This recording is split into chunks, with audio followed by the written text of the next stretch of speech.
Here we go. Let's make it a good day. You're a tiger. Give it up for Debbie Gibson, everyone. We do it our own way. Yes! I'm gonna start crying and laughing so hard. I did not do that. Now, here's Jason.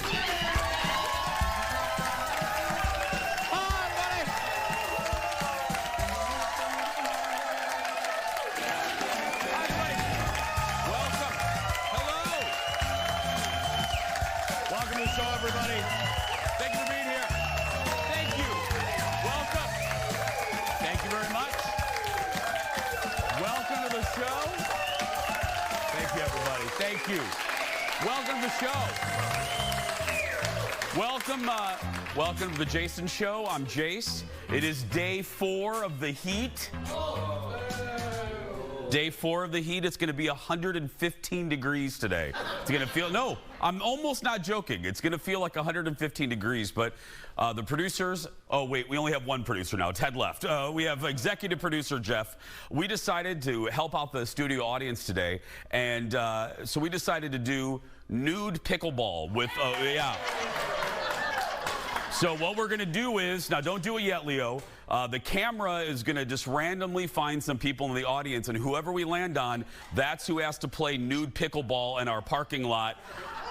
Go ahead, Leo. Show us who we're doing. Right there. There we go. That's it. There they go.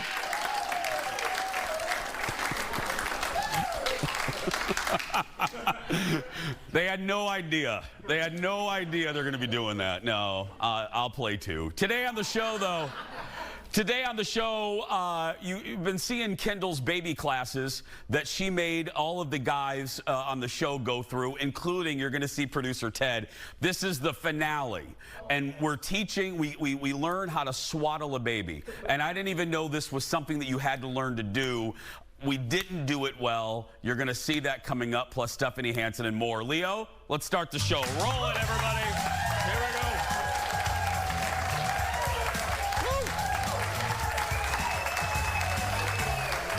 Well, here's the deal.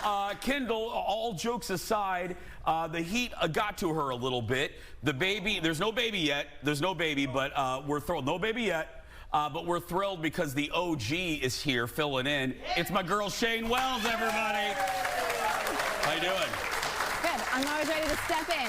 You're always ready. Always ready. Every time people see me now, they're going to go, oh, Kendall had her baby. Right? So we have to stand down, everyone. Yeah, stand down. Don't worry. She did not have the baby. Not yet. Look, when we know, you'll know. We'll tell you. And she's fine. Yep. It's just... I was out in the heat yesterday, right? I was out, no joke. I went out a little bit yesterday. I went to a state fair, like, food event for the biscuits, and I am not joking. I had a pink t-shirt on, and I got out of my car, and I walked 50 feet, and I had boob sweat. I had moob sweat, like right here. Yeah. My man boobs just was right there, and I thought it was, and I really am not joking. It was about 10 steps, and I immediately started sweating. It was horrible. So you know what I did? Take your shirt off. I didn't take my shirt off. No, nobody wants to see that. But there was a beer cooler at the place that I was at, and I snuck into the beer cooler, and I hung out in there, and then I didn't drink. I don't like beer, but I got in the beer cooler, and I thought I was the only one. I looked, and it looked like little raccoons. People from this event just started popping up behind the barrels. Everyone was in the beer cooler because I said it was like the Serengeti. I was waiting for the presentation of Simba. It was so hot out there. But anyway, I'm done complaining because winter will be here before we know it. Oh, yeah. Don't even say it. No, but no. Oh, we don't clap for that. No. Audience isn't sure about me today. I'm not sure about you. I'm not sure about me. You know, so let's just start the show, shall we? Right. Roll it, Leo. Let's start the hot dish. Here we go, everybody.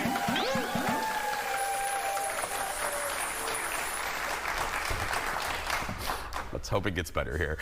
The Star Wars universe is a little bigger this morning. Ahsoka premiered on Disney Plus yesterday. And before I continue, can I just acknowledge this happens every time Shane fills in, and I'm pulling back the curtain a little bit.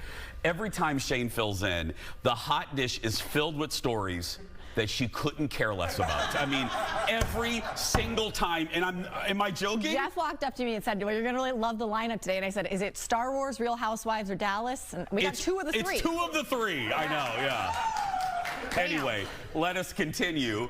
So Ahsoka follows, if you're not in the universe, I'll just explain it. It follows a former Jedi investigating a new threat to the galaxy. This takes place after, like, Darth Vader died and the Empire in Return of the Jedi was destroyed. Look at this. We have to prepare for the worst.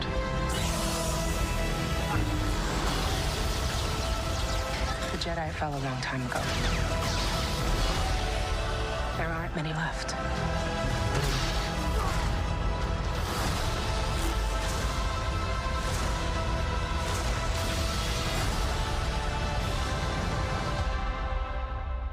Perhaps it is time to begin again. Ahsoka. So Rosario Dawson plays Ahsoka, who was trained, I mentioned Darth Vader, by Anakin Skywalker, who, you know, became Darth. I watched the first 2 episodes. Disney Plus premiered them last night, and I'm just going to bottom line it for you. I'm a Star Wars fan, but I have no problem telling you when I don't like something that they do. This is one of my favorite Star Wars series that Disney Plus has done. The first episode's a little slow, but it's setting up a lot of stuff. I like that it's kind of a singular story that they're following, not a whole bunch of, they're on a singular mission to figure out who these bad guys are. It's not the Empire, it's these guys right here with the orange lightsabers. It's setting up to be really good, and there's nobody better than Rosario Dawson. She's the perfect person to play this character, who, by the way, is immensely popular. If you're not a Star Wars geek like I am, Ahsoka is one of the most popular characters. She debuted in the Clone Wars cartoon series, so one of the last characters created by George Lucas. But it was really good. You might even like it. I doubt it. Anyway, yeah. It's between Star Trek and Star Wars. Yeah. So yeah. Yeah. This is Star Wars, not Star Trek. Okay. It's all right. It's all right. You represent the bulk of our audience. It's fine. Next, the return of Frasier Crane. We're getting our first look at the reboot of the classic show, featuring a very familiar theme song. Look. Hey, baby, I hear the blues are calling. Tossed salads and scrambled eggs. And maybe I seem a bit confused. Yeah, maybe. But I got you pegged. But I don't know what to do with those tossed salads and scrambled eggs. Frasier has re-entered the building. Okay. So, here's some pictures, everyone. That's it. We don't get. These are the pictures they released. We don't get a full trailer yet. Just what you just saw right there. It looks like basically all new characters except for Frasier. Kelsey, though, sings an updated version of the classic theme. The show is coming to Paramount Plus nearly 20 years after it left NBC. So now Frasier has left Seattle. This is what we know. He's in Boston dealing with life as a father. So that's the new spin on this. Did you watch this? The original, did I watch Frasier? No, I got to tell you, I love Cheers. I think Cheers is one of the best comedies American television has ever produced. I didn't dislike it, but I wasn't a huge fan of Frasier, so I don't have a lot of interest in this. And also, I have to wonder, Frasier ran for, I believe, 11 years. What more can you get out of that barrel? You know, they've told every story. Now, look, this is new characters and him as a father now, but... Is Frasier related to Cheers? Yeah, Frasier, yeah. Frasier... I'm like, why are we talking about Cheers? Oh, yeah, no, I mean, legit question. If you're... Yeah, I mean, there's probably a lot of younger people who are like, what? Yeah, Frasier is a spinoff of Cheers. I had no idea. Arguably one of the most successful spinoffs in television history. It did just, I mean, not as good as ratings as Cheers, but when Cheers ended in '93, Frasier immediately... You know why? This is why it was good, and this is what every spinoff should do. They took a character from a show and they surrounded that character with great new co-stars. Sometimes you just, and that's what Frasier did very well. They took Frasier, they didn't try to recreate Cheers. They just, you know, the late John Mahoney was great as Frasier's dad.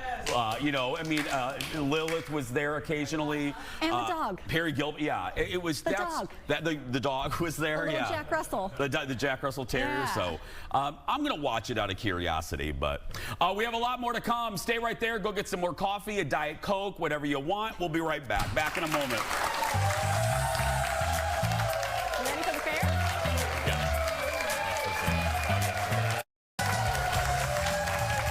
Welcome back to the show.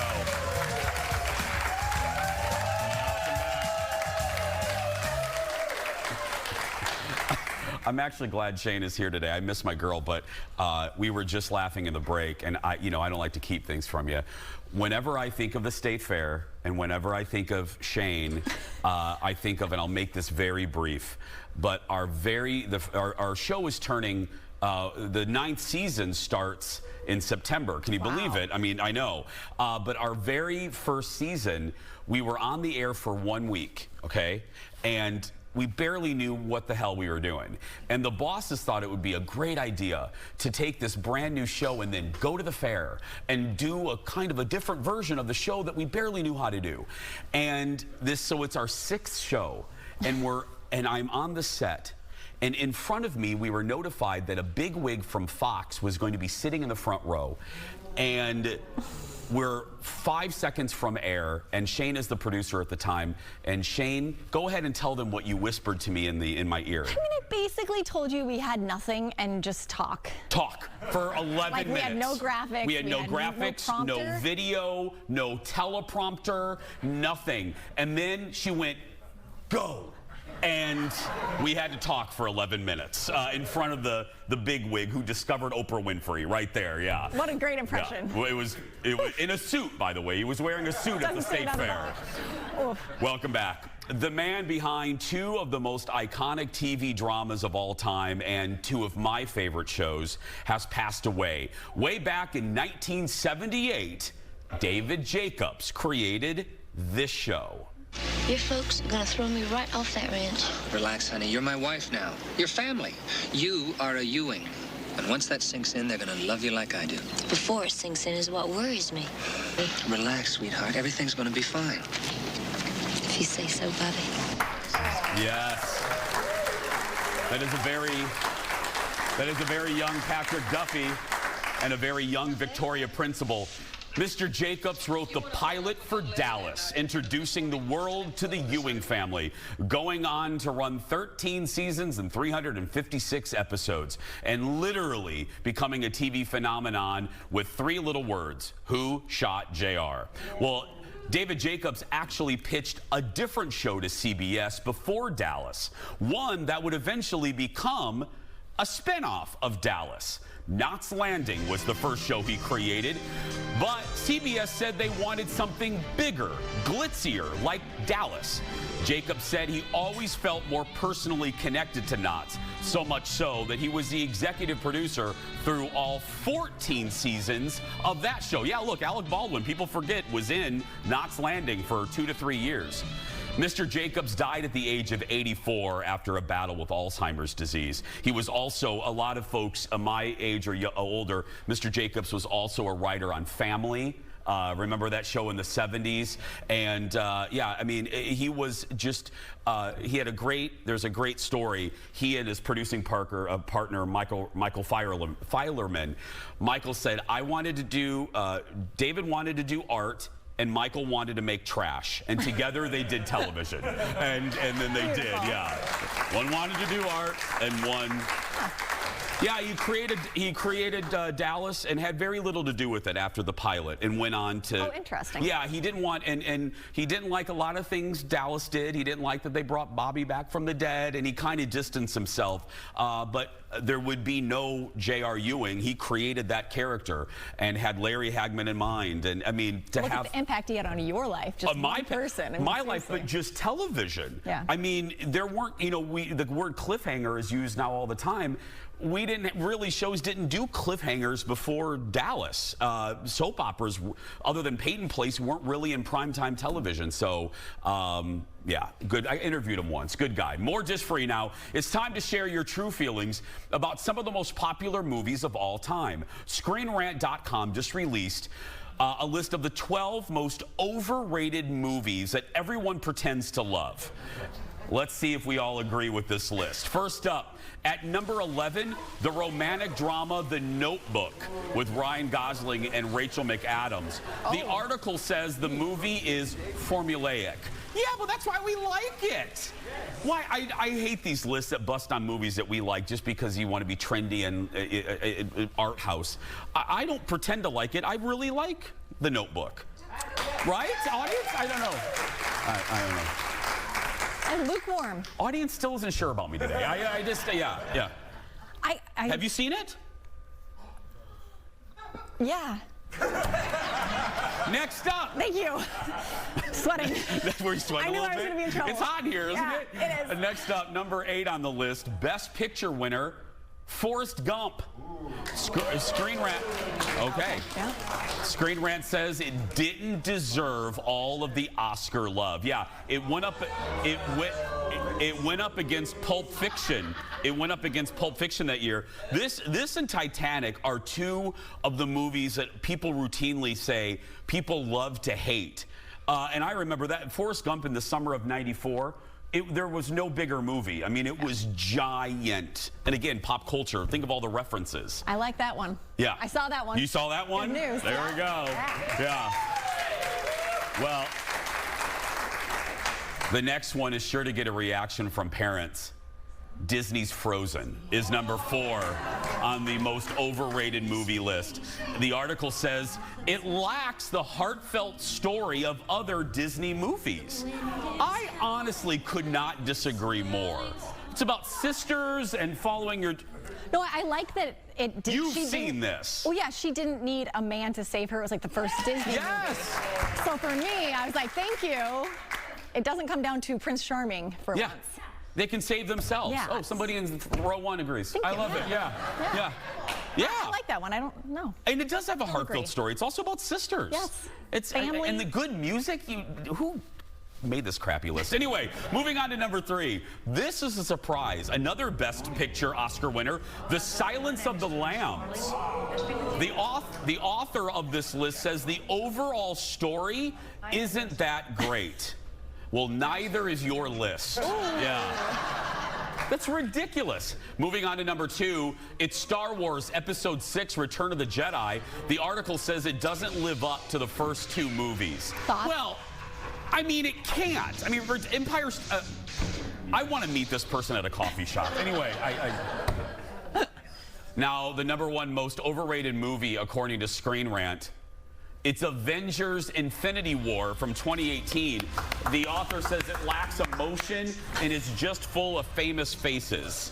Are you clapping for this one, Shane? Yeah, they're all overrated. Yeah, she hates all of these. She hates all of these, yeah. It's true. This one, it wasn't one of my favorite Avengers, but it wasn't horrible. I honestly want to meet this person. But expectations were really high, Really right? high. So then your bar is too high. Yeah. No one's going to meet it. Other movies on the list include Fight Club, Avatar, which I completely agree with. Yeah. We're on the same page. I walked out of that first Avatar and I thought, why is everyone all cuckoo for Cocoa Puffs over this movie? Yes. And they said Jaws too. Now he should be arrested for that. I mean, Jaws is one of the... Jaws is great. Jaws is a class... Yeah. Okay, I don't want to get worked up. Next up, with Kendall's baby arriving at any moment, the Jason Show staff wanted to be prepared. None of us, other than Kendall soon and Shane, have any children. Leo does, director Leo does, and editor Rob and Eric, but yeah. But none of those people are in this story, yeah. I just meant on our staff, yeah. So we signed up for a local parenting class. Now, you've already seen us learn how to hold a baby and then put a diaper on a baby. Well, today, this is our Return of the Jedi. It's the third in the trilogy. Today, the diaper lesson continues, as well as the swaddle. Look. A lot of times as you're changing their diaper, they're pooping as you're like wiping. Really? Right? Front to back, for boys or girls, it's just good practice. Because they keep pooping? Yes, yes. Even when you're taking, you can't tell them to stop? No, no, it's out of your control, as of many things in parenting. Yeah. Stop pooping. You know, if I would have taken all of this out, then the poop's just all over my changing table here, so it's really helpful just to have that there. No more Chinese food for you. No! No! Look away! Megan, no! Look away! So wiping front to back. I've got everything all wiped off, all right? I'm gonna make sure the baby's nice and dry, and then I put the new one on, and it's like, clean diaper going on, going on. But they love that. They love that, you guys, when you can sing to them. I feel like by the end of that first week, you're really an expert, and you get, like, the speed gets up there, you figure out everything that you need, like, oh, I should have had that, but, you know, you get to be an expert, I would say, in that first week. Tell families, like, there's 3 kind of basic things that they need. So they need to eat, they need to play, like interact with us, and they need to sleep. When a baby needs something, they're gonna cry. They do have some other ways that they can communicate with us. If they're hungry, they could be smacking their lips, like that. They could be bringing their hand to their mouth, right? They could be running around if you're holding the baby, right? So you're holding Kendall's baby, and baby's here, and the baby starts turning towards your chest, like trying to latch on to your shirt. Probably means that they're hungry, right? Oh my God, that would be horrible. Don't try, Jason. Oh my gosh. It won't work. Okay. Oh, Ted. I'm glad that in our relationship, you're the one breastfeeding. I think that baby's gonna cough up a hair. Got a hairball? Is that a hairball? There's it. For play, it's really just a lot of like eye contact. I would do a lot of like talk my day, like I made coffee this morning. That's bad. You're the reason Mommy doesn't have friends anymore. And nobody wants to sit next to you on an airplane. I'm going to show you how to swaddle with a blanket, and there's also swaddle sacks, and I'll talk about the difference. I'm trying to get its arms folded, but it just sort of... No, because you need to wrap the arm up. And then you're going to line the shoulders with the top of the blanket, right where it's folded there. Right there? Okay, yep. And you're going to pull... It's not a Chipotle burrito, Ted. It's in flour or corn. What you're going to kind of do is angle it down, kind of stretch it across. Okay. So when you're done, it should look something like this. I'm going to let you try it here. Oh. There we go. Go ahead. I think I did too. This is what they use in the hospital. They use the Halo sleep sack. So I'm going to pass these out here. Yep. A swaddle bag? I don't even know what goes where. Zipped up. They're going to start from the top, and then like the zipper will end up down at the bottom, so it's away from their face. Oh, I forgot to put his arms in. That's actually, you can do it that way too, Jeff. That looks like Hannibal Lecter as he's being transported to the government facility. I know where your daughter is, Senator. Like this. There you go. There you go. Look at that. Okay, that's... A toga.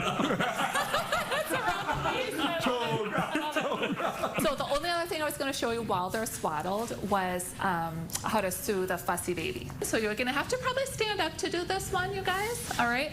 Stand up. You're going to swing your baby. Some babies just need a little bit of movement. Some babies need like big movements like this. You guys look like the world's strangest boy band.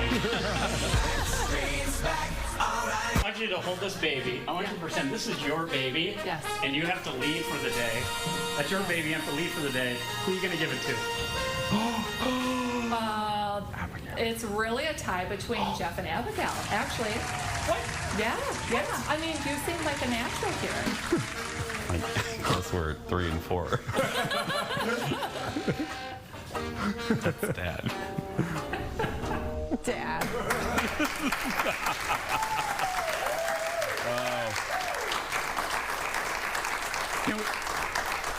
Can we check with the lawyers? Do we have to pay Ted when we use his likeness now? Okay. Nobody tell DM Ted him. we just Don't used tell him. him. Thanks again to the team at Alma Parenting. Head to almaparenting.com for more. We're going to take a break. We'll be right back. Stephanie Hansen and more next.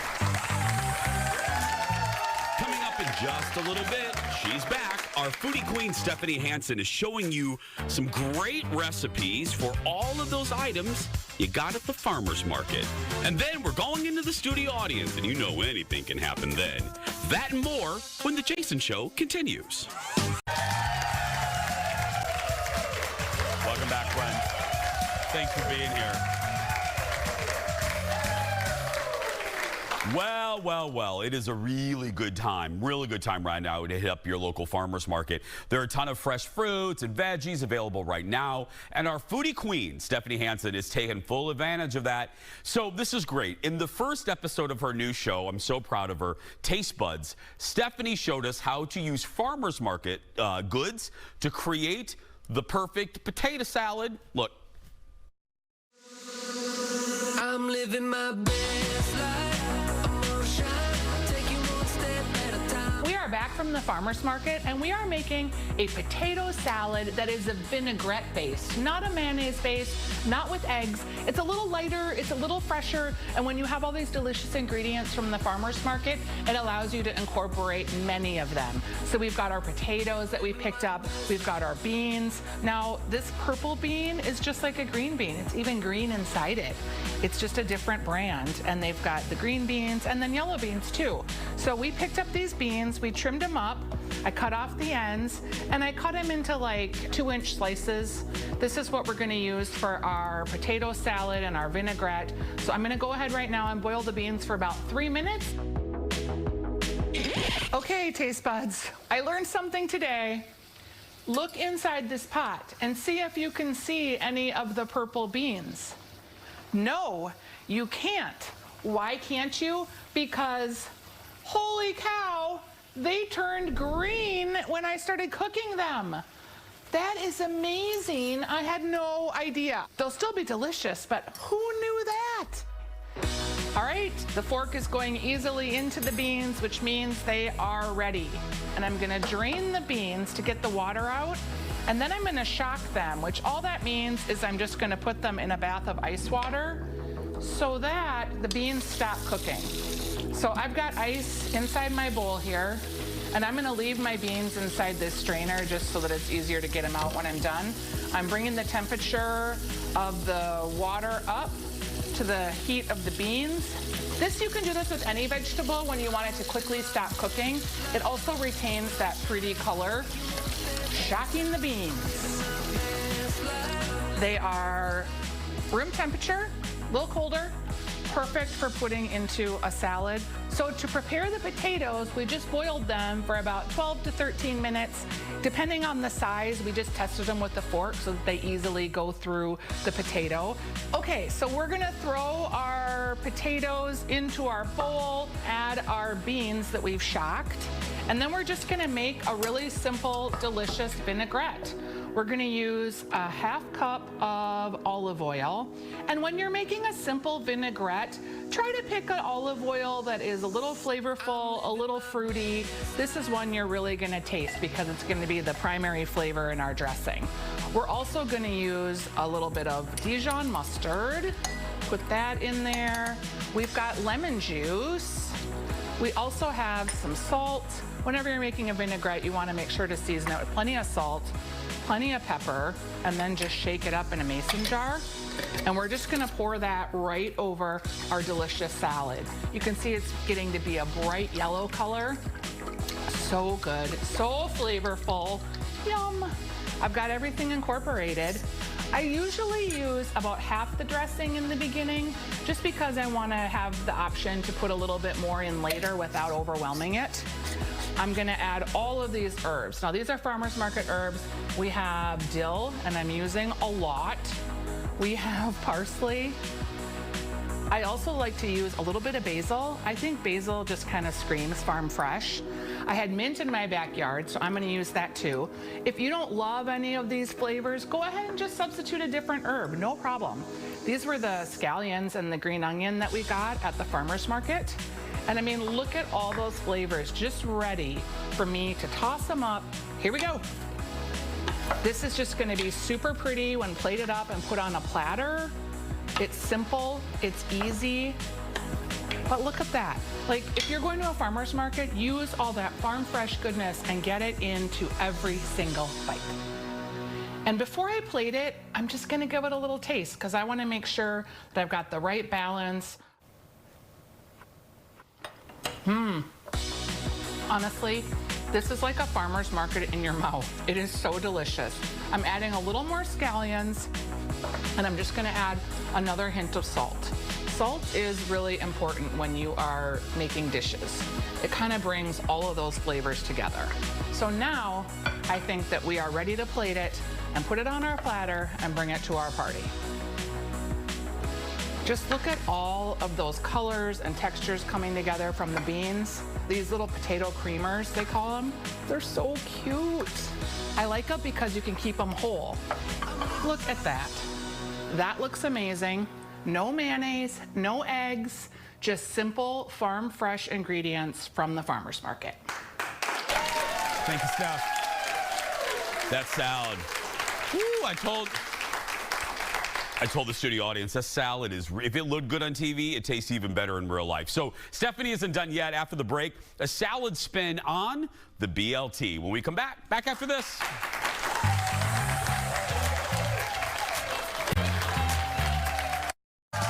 Welcome back. Going into the audience a little bit later. Going into the audience a little bit later to have some fun with our friends. But first, before the break, you saw, this is just a big fan, by the way. I'm holding it there. I was fanning Aaron during the break. I'm a full-service host. You saw Stephanie Hansen put a new twist on the potato salad using locally grown ingredients. Now it's salad time with a homemade blue cheese dressing. Look at this.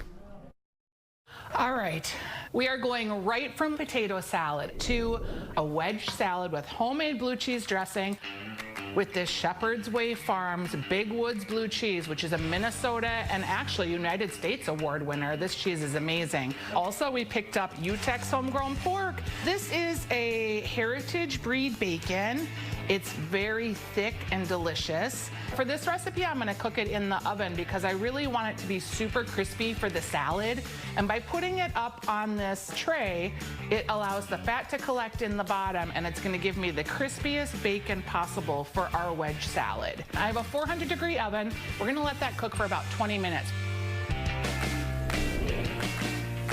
Look at that bacon.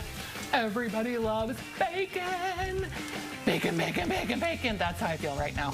It is, some might say, a little overdone, but that's exactly how I like it. And again, I want it real crispy for our salad.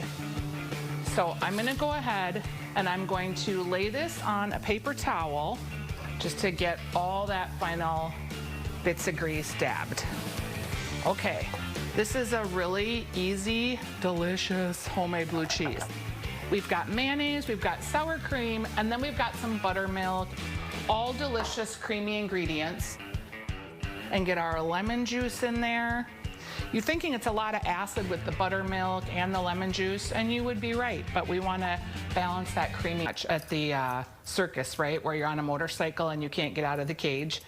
All right, that is our delicious, hunkily hunk, delicious chunks of Big Woods Blue, best blue cheese dressing ever. And now we are going to get our lettuce prepared. This is just iceberg lettuce. It's gonna be perfect on this salad.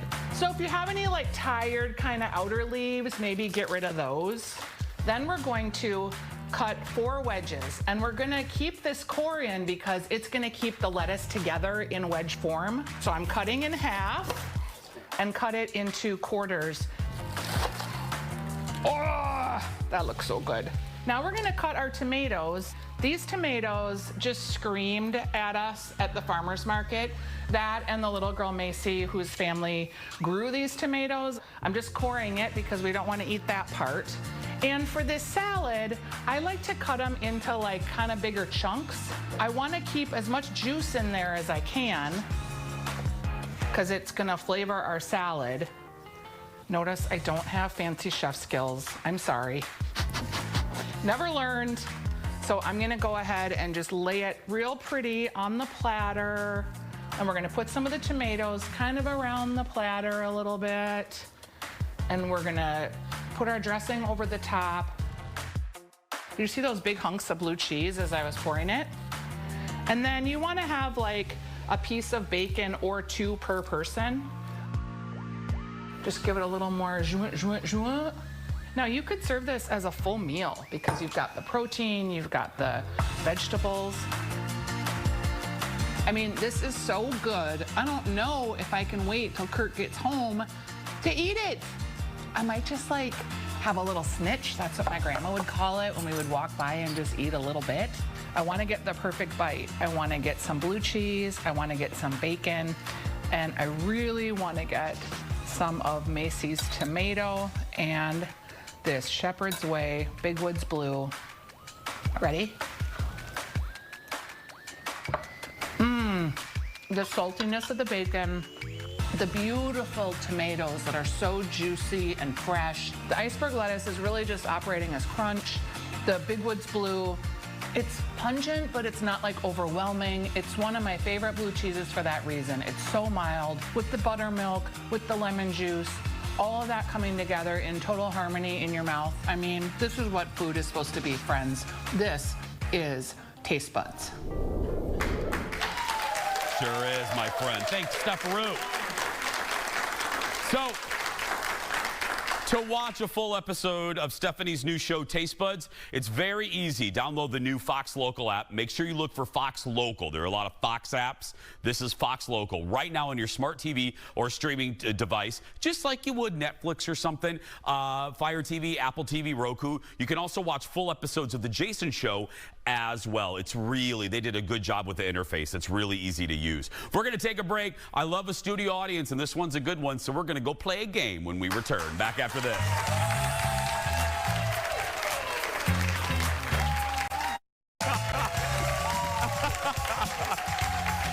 Oh, good.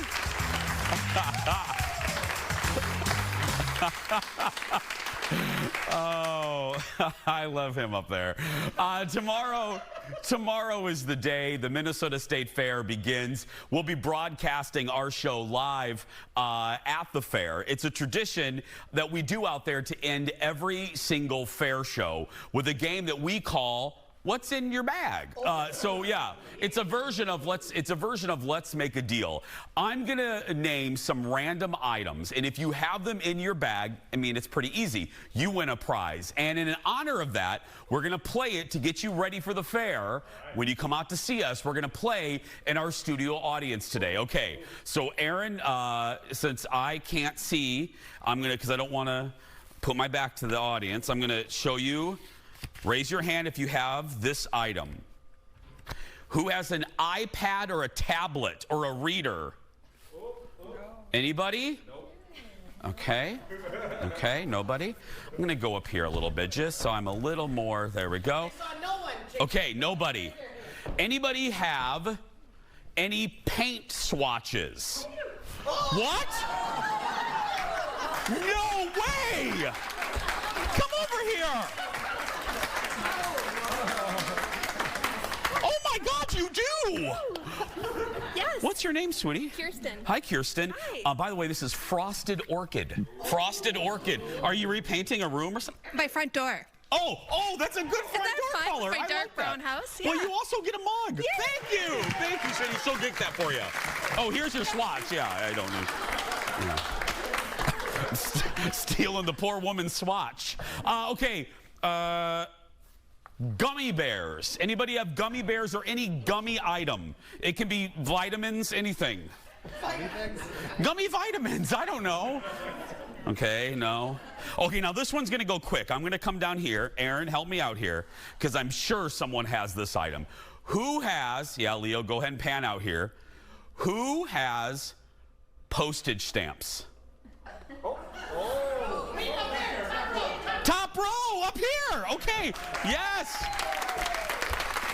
You guys do? I knew it. And if my mom was here, she would have like 2 books of them. Thank you. You guys both get mugs. We have mugs over here. Okay, next item. Q-tips. You don't have Q-tips in your bag? Okay. I know, I told you, executive producer Jeff, these are hard. Nobody? Sir, you don't have Q-tips? No, okay. Nobody? Okay. Next, this could have come in handy for today's show if you didn't like what I was saying. Earplugs. Anybody have earplugs? Thank you. I would have taken offense of that if anyone would have had, yeah. Nobody? Okay. This one will go fast. Now, I know I said this with stamps, but Aaron, help me out. Anybody have a snack of any kind? Right there. Oh, two. Okay, you already won postage stamp, so yeah. Let me see. You have a granola bar. That counts. You get a mug. Okay. Okay. What? A Tic Tac? That's like a supermodel in the '90s snack. Yeah. Very old reference. Okay. This could also be taken in one way. Anybody have a book to read? Wait. It's way down there. Do you have a book? You do! That's okay. She works here. It's fine. Yeah. Okay. Last one. Anybody have a grocery list? Oh, yes. Yeah, see? I knew it. It's right here. Right here. On your iPhone. Look at that. Yeah. She may not have Q-tips, but she has a list. You get a mug too. Thank you, everybody. Hey, like I said, don't forget, come visit us at the fair and have some unique items in your bag. We're going to play this every day. We're going to take a break. We're wrapping things up when we return. Back in a moment, everyone.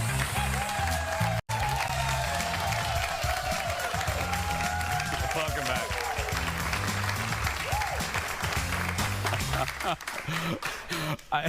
That game can also be dangerous. I remember last year somebody held up underwear. Yeah, we asked, we said, anybody have underwear as a joke? And this woman on live television pulled out green underwear from her purse. We almost lost our liquor license for that one, but yeah. It's time for the world's shortest segment. Happy anniversary to the most divisive coffee drink in history. This year marks 20 years of the Starbucks pumpkin spice latte. It launched in 2003, becoming a fall phenomenon. Get this, the creators of the PSL said they poured espresso on some pumpkin pie, tasted it, loved it, and the drink was born. Reports are that the PSL will return to the menu tomorrow. Okay, right? It's too early. Thank you, front row. Starbucks, don't do this. We're still in summer for the love of Oprah. Competitors like Dunkin' Donuts already added the drink. So they're rushing fall, I'm telling you. We're going to take a break. We'll be back right after this. Wrapping things up. Don't rush fall. Welcome back.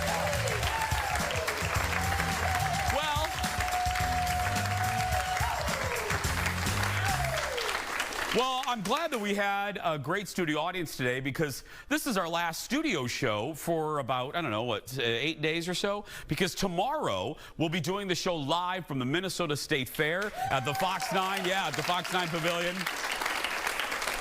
There's the map if you want to come see us. We're right next to the giant slide at the Fox 9 building. Come join the crowd. And here's the deal. People always ask, you do not need a ticket to come to the show. You do need a ticket to the fair. And tomorrow, we're testing some of the newest fair foods. Plus, this year, we have great prizes for our studio audience members, including brand new. Now, I picked out the color. I hope everybody likes it this year. But we have free sunglasses for everybody in a cool little, very trendy blue. Oh, and then 2:30 on Saturday. Thank you, Jeff. Melissa Peterman and Jerry O'Connell will be at the Fox 9 building this Saturday at 2, playing versions of their new game shows. I'll be there hosting as well, so come see us. But right now, that's going to do it for us. If you're watching and you're a kid that's being bullied, you go out there and be yourself because nobody can tell you're doing it wrong. We'll see you tomorrow at the Minnesota State Fair. Have a good day, everybody. Thanks for watching.